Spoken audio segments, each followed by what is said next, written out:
Singer Ranjit जानी को।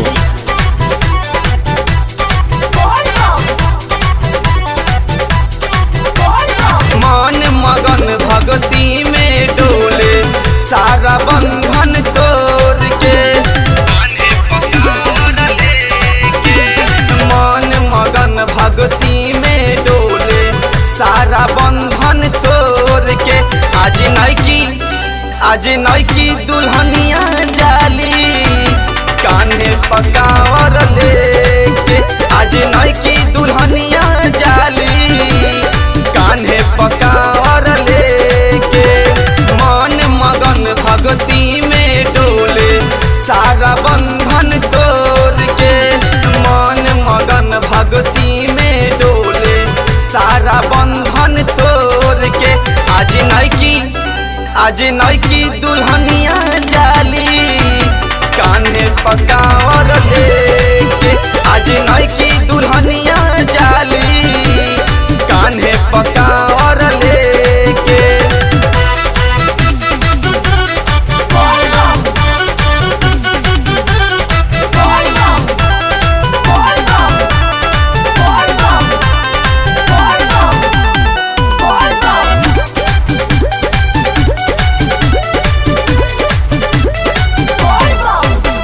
संगही में नच तारे ससुर भसुर हो, छोटे का देवरवा के चढ़ गइल सुर हो।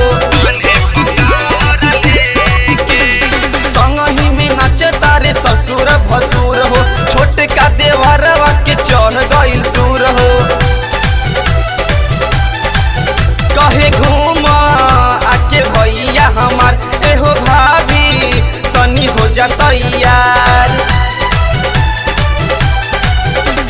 सावन में आकर शामिल हो जा सारा झंझट तोड़ के, सावन में आकर शामिल हो जा सारा झंझट तोड़ के।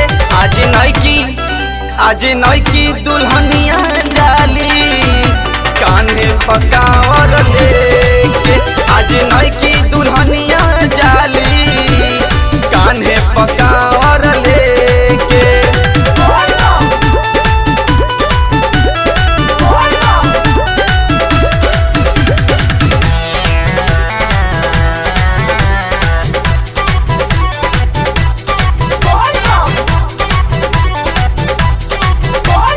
एको घड़ी आधो घड़ी आज में भी आधा, बाबा नाम ले सब कट जाई बाधा। एको घड़ी आधो घड़ी आज में भी आधा, बाबा नाम ले सब कट जाई बाधा। बड़ी साचा बाबा दरबार हो, मिले सबके गोदिया में प्यार।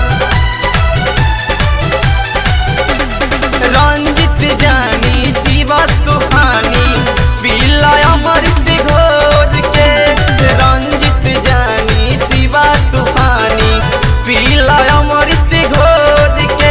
आज नैकी दुल्हनिया जाली कान्हे पकावर लेके, आज नैकी दुल्हनिया जाली कान्हे पकावर लेके।